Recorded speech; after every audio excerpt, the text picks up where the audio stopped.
বাংলাদেশের নির্বাচন হয়ে গেছে গতকাল, এবং গতকাল রাত্রেই মানে শেষ রাত্রে আমি যা দেখলাম তাতে নির্বাচনের ফলাফল মোটামুটি সরকারিভাবে ঘোষিত না হলেও বেসরকারিভাবে জানা গেছে যে কী ফল হয়েছে। এবং আমি মানব জমিন সমেত বিভিন্ন পত্রপত্রিকা যেসব অনলাইন পোর্টাল আছে, নিউজ পোর্টাল, সেগুলো দেখে শেষ অবধি যা খবর পেলাম সেটা দেখা যাচ্ছে এইভাবেই।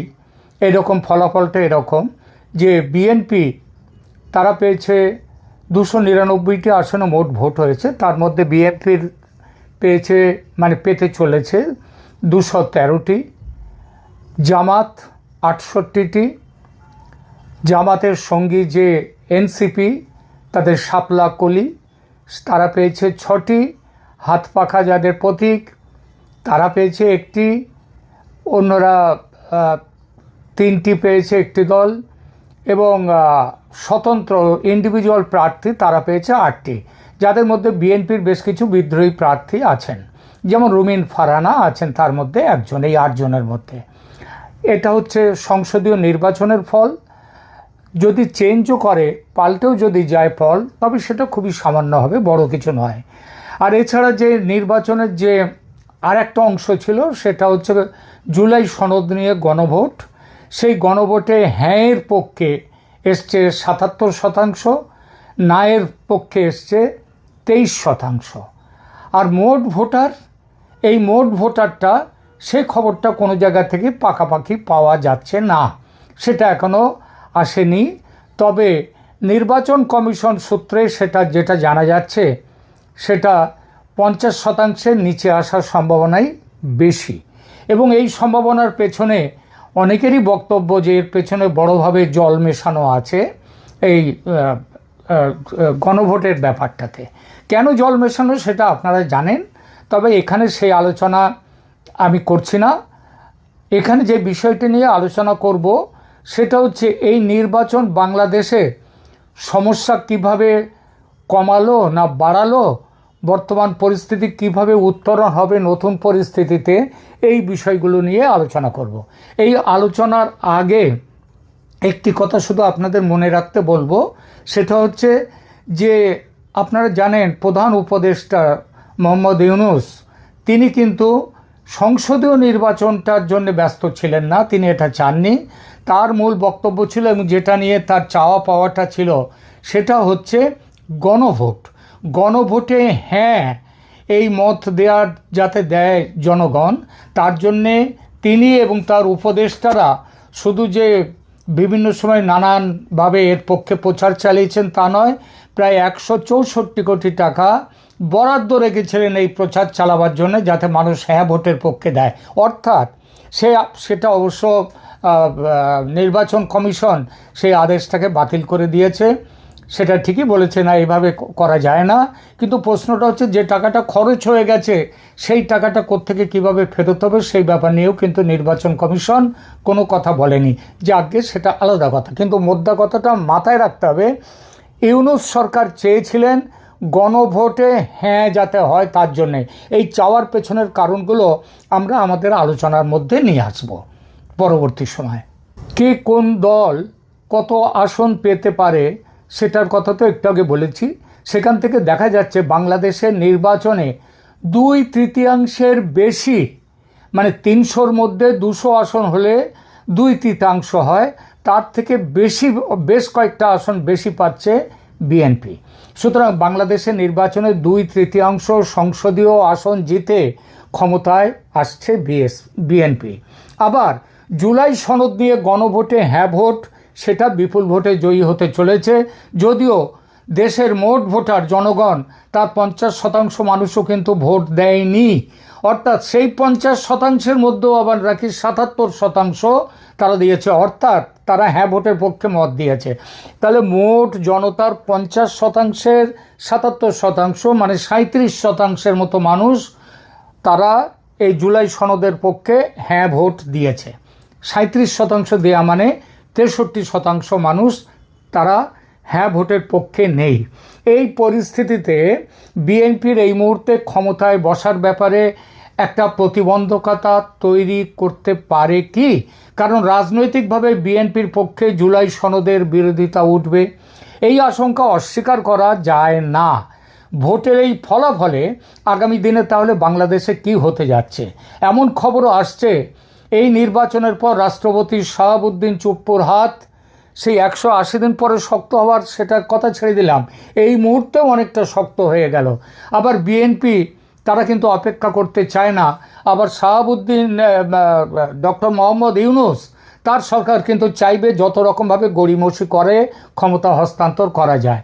এই পরিস্থিতিতে তাহলে কি হবে দেখুন, বাংলাদেশে 2026 সালের এই যে 12ই ফেব্রুয়ারির নির্বাচন এবং একই দিনে অনুষ্ঠিত জুলাই সনদ, এই জুলাই সনদ বা জুলাই চার্টার, এই গণভোটের প্রাথমিক ফলাফল দেশের রাজনীতিতে এক অভূতপূর্ব এবং কিছুটা স্ববিরোধী পরিস্থিতির জন্ম কিন্তু দিচ্ছে।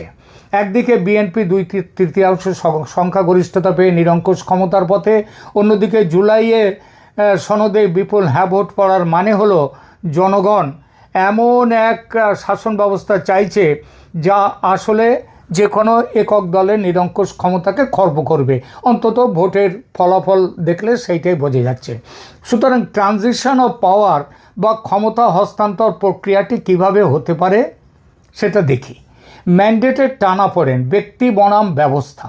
বিএনপি যে ম্যান্ডেট পেয়েছে তা হলো সরকার গঠন করার, আর জুলাই সনদ যে ম্যান্ডেট পেয়েছে তা হলো রাষ্ট্র সংস্কার করার।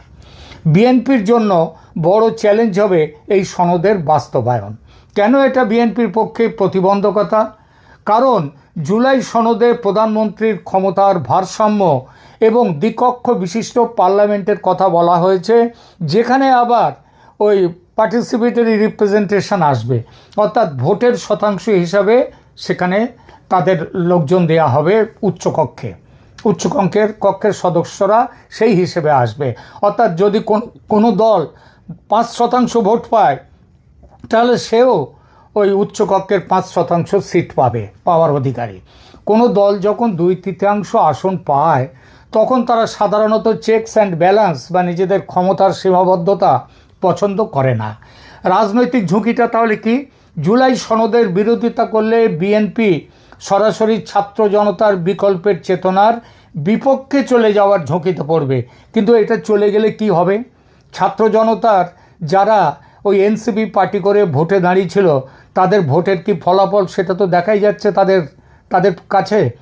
আর দেশের মানুষ গত 1.5 বছর ধরে যত রকমভাবে তারা যেভাবে কি বলবো ভুগতে হয়েছে এই আইন শৃঙ্খলার অবনতিতে, তারা আবার নতুন করে ওই ছাত্র জনতা বিক্ষোভের ডাক যদি দেয়, মানে কোন পরিপ্রেক্ষিতে বললাম, যদি বিএনপি 180 দিনের মাত্রা মধ্যে যদি কোনো কিছু না করে সেই পরিস্থিতিতে, তাহলে সেই পরিস্থিতিতে ছাত্র জনতা নতুন করে রাস্তায় নামার ক্ষমতা তাদের নেই, তাদের কোমর ভেঙে গেছে এইবার। সুতরাং তারা আন্দোলনে নামতে পারবে না, বিএনপি চালিয়ে যেতে পারবে। যদি সনদ গ্রহণ নাও করে, পাশ যদি নাও করে, তাও কিছু করা যাবে না। রাষ্ট্রপতির ভূমিকাটা কি না, এখানে দেখুন, সংবিধান ও জুলাই সনদের প্রস্তাবনা অনুযায়ী রাষ্ট্রপতির ক্ষমতা বৃদ্ধি পাওয়ার কথা।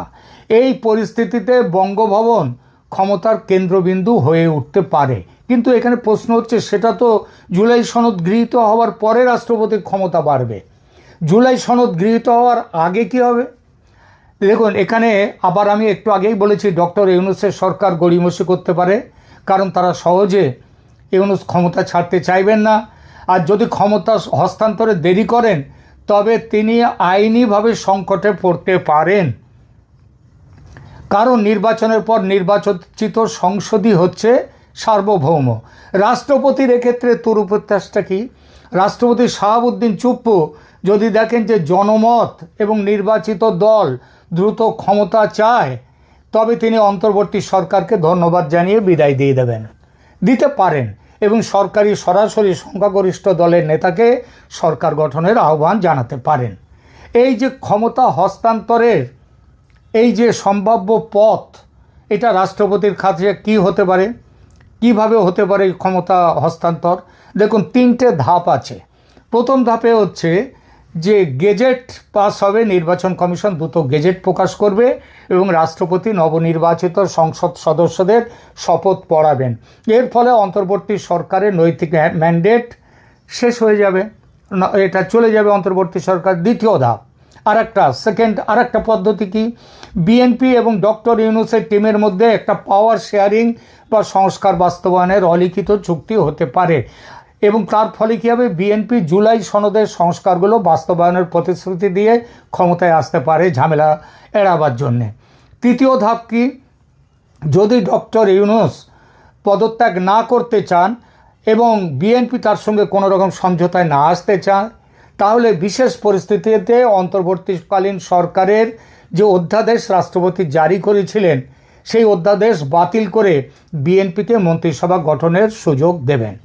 এতে আইনিভাবে কিছুটা ধূসর এলাকা রয়েছে, কিন্তু বাংলাদেশে এখন তো আইনের শাসন নেই, এই সরকার বসেছে তো আইন ভেঙে বসেছে, সুতরাং এদের কাছে আইন দেখাবার মতো কিছু ব্যাপার নেই।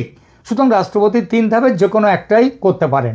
এই যে, এবং যেটাই করুন না কেন 2-3 দিনের মধ্যে গেজেট প্রকাশের 2-3 দিনের মধ্যেই ক্ষমতা বসবে, বিএনপির সংসদ করবে। এবং সংসদ বিএনপির জন্য জুলাই সনদ কি বিএনপির জন্য কাঁটা হতে পারে? দেখুন, জুলাই সনদে ধর্মীয় মূল্যবোধ ও সাম্যের ওপরে, তথাকথিত সাম্যের ওপর জোর দেওয়া হয়েছে, যা বিএনপির অনেক এজেন্ডের সাথে মিলে যায়। কিন্তু সমস্যাটা হলো ক্ষমতার বন্টন নিয়ে। বিএনপি চাইবে ক্ষমতার পাওয়ার পর সংসদীয় শক্তিতে সংবিধান সংশোধন করতে, এই জুলাই সনদ দিয়ে নয়। কিন্তু ওই যে বললাম, তাতে একটা দেশে আবার একটা নতুন করে ঝামেলা তৈরি করতে পারে ছাত্র জনতারা। কিন্তু বিএনপি জানে বিপুল ভোটে ক্ষমতায় আসার পরে কারোর ক্ষমতা হবে না বিএনপির বিরুদ্ধাচরণ করতে, সুতরাং বিএনপি ক্ষমতায় বসবে।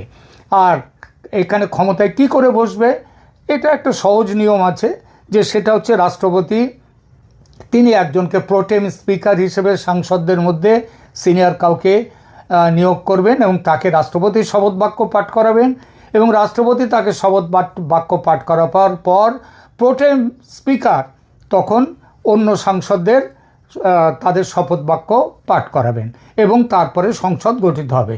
এইখানে রাষ্ট্রপতি ও প্রোটেম স্পিকারের ক্ষমতার একটা মাস্টার স্ট্রোক আছে।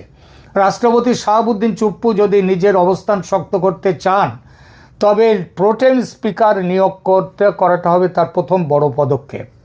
পছন্দের ব্যক্তিকে তিনি নিয়োগ করবেন।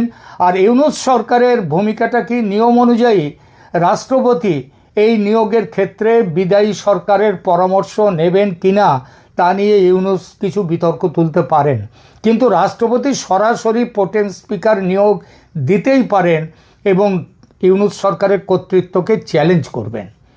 জুলাই সনদ এবং শপথের তাহলে নতুন সংকটটা কী হতে পারে? বিএনপি যদি জুলাই সনদের কিছু ধারার বিরোধী, তারা নিশ্চিতভাবেই আছে, তবে তারা পুরনো ফরম্যাটে শপথ নিতে চাইবে, কিন্তু ছাত্র জনতার চাপ থাকবে নতুন সনদের ভিত্তিতে শপথ নেয়ার। এবং পুরনো যে আগে শেখ হাসিনার সময় সংসদে কে ছিলেন স্পিকার, শিরীন শারমিন, তিনি কিন্তু আইন অনুযায়ী যদি রাষ্ট্রপতি মনে করেন শিরীন শারমিনকে দিয়েও তিনি শপথ নেওয়াতে পারেন। এরপরে ট্রানজিশন অফ পাওয়ার, রাষ্ট্রপতির কথা তো বললামই যে ডক্টর ইউনূসের সাথে আলোচনা ছাড়াই তিনি দ্রুত প্রোটেম স্পিকার নিয়োগ করে বিএনপিকে আমন্ত্রণ করতে পারেন সরকার গড়ার জন্যে। এবং তারপরে ডক্টর ইউনূস কী করবেন, তিনি সংস্কার শেষ না হওয়া পর্যন্ত তিনি গেজেট প্রকাশটাকে আটকে রাখতে পারেন, দেরি করতে পারেন, কারণ গেজেট প্রকাশটা হচ্ছে একটা বড় জিনিস।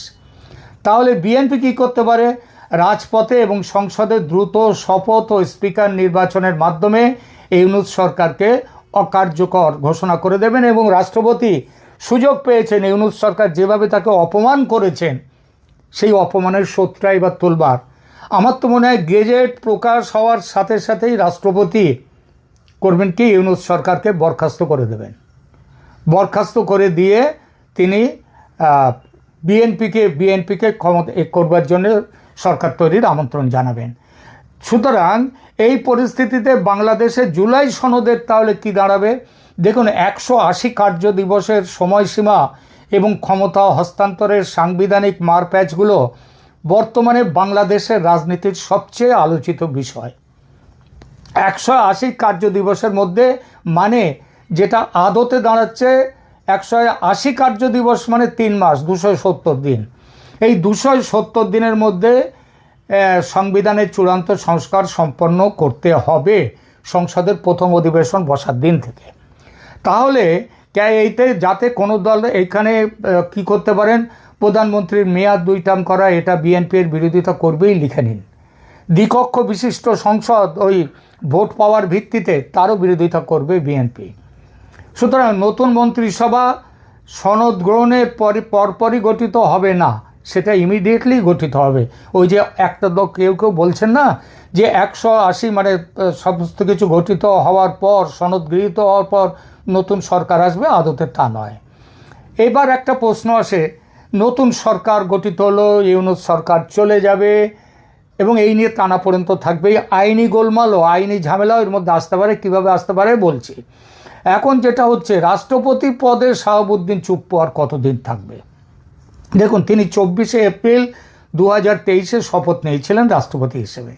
সেই হিসেবে তার 5 বছরের স্বাভাবিক মেয়াদ শেষ হবে 24শে এপ্রিল 2028 তারিখে, অর্থাৎ এখনও তার হাতে প্রায় 2 বছর 2 মাস সময় আছে। কিন্তু সাম্প্রতিক খবর এবং আন্তর্জাতিক মিডিয়া রিপোর্ট করছে, রয়টার্স যেমন, তারা রিপোর্ট করেছে যে রাষ্ট্রপতি শাহাবুদ্দিন নির্বাচনের পর, অর্থাৎ 2026 সালের ফেব্রুয়ারির শেষ দিকে পদত্যাগ করার ইচ্ছা পোষণ করেছেন। তিনি অন্তর্বর্তী সরকারের সাথে কাজ করতে গিয়ে অসম্মানিত বোধ করার কথাও উল্লেখ করেছেন বিভিন্ন সময়ে। আর বিভিন্ন দূতাবাস থেকে, সরকারি অফিস থেকে তার ছবি কিভাবে ফেলে দিয়েছেন ডক্টর ইউনূস, সেটা তো সবাই জানেন, রাষ্ট্রপতি জানেন না তা তো নয়।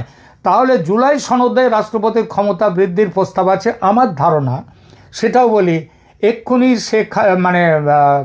তারেক রহমান প্রধানমন্ত্রী হওয়ার পর তিনি রাষ্ট্রপতিকে পাল্টাবেন না, তিনি শাহাবুদ্দিন চুপ্পুকে রেখে দেবেন যথাস্থানে। কারণটা কি, ওই জুলাই সনদের ব্যাপারটাও এর মধ্যে বেশি আছে। আমি আগেই বলেছি, জুলাই সনদকে গ্রহণ করবে না তার বর্তমান ফরম্যাটে বিএনপি গ্রহণ করতে পারে না। তারা এর বিরোধিতা করবে। তারা করবে কি, সংসদে এই বিষয়ে প্রস্তাব নিয়ে আসবে। এবং কি প্রস্তাব নিয়ে আসবে? যেহেতু গণভোটে পাস হয়েছে, সুতরাং বিএনপি তখন আবার একটা প্রশ্ন আসতে পারে যে যদি গণভোটে পাস হওয়া যে সনদ, সেই সনদকে আপনারা কি করে ফেলে দেবেন, তার পরিবর্তন কিভাবে আনবেন, এরকম কোনো কথা তো ছিল না।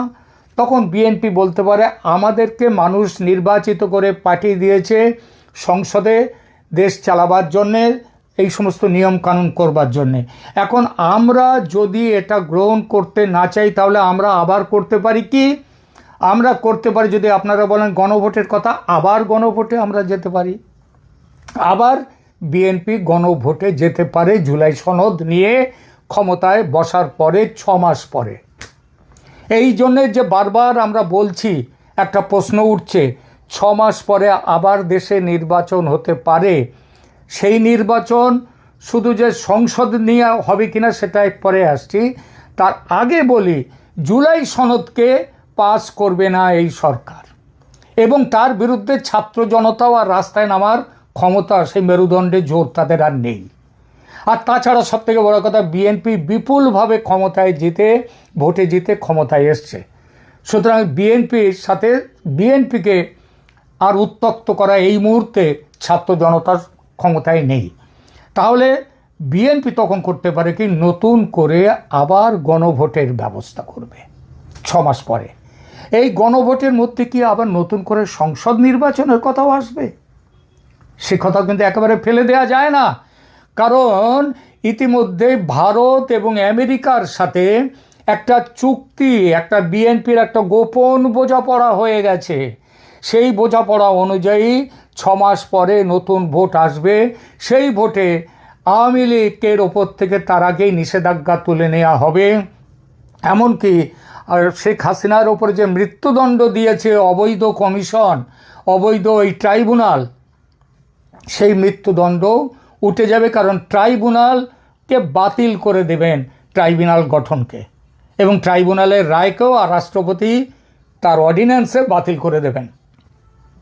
আর সেই বাতিলকে তো সমর্থন করবেই তার আগে নতুন সরকার, এবং তখন একটি নতুন ভোট হবে, এবং সেই ভোটেও কে জিতবে, বিএনপি না আওয়ামী লীগ, কে জিতবে সেটা তো দেশের মানুষ ঠিক করবে, সেটা দেশের মানুষ ঠিক করবে। কিন্তু একটা লেভেল প্লেয়িং ফিল্ড চলে আসবে আওয়ামী লীগের জন্যে। আওয়ামী লীগ সেখানে জিতুক না জিতুক, প্রথম হোক বিজয়ী হোক নাকি দ্বিতীয় দল থাকবে সেটা অন্য প্রশ্ন। কিন্তু একটা প্রশ্ন, সবথেকে বড় কথা হচ্ছে জামাত কোনো আর দ্বিতীয় দল হিসেবে থাকবে না। জামাত আবার সেই পুরনো অবস্থায় চলে যাবে, সেই 3% 4% যে ভোটের যে হার ছিল তাদের, সেই জায়গায় চলে যাবে। এবং এইটাই হচ্ছে আগামী দিনের বাংলাদেশের যে চিত্র বলে আমি মনে করছি। আপাতত এই পর্যন্তই, ধন্যবাদ।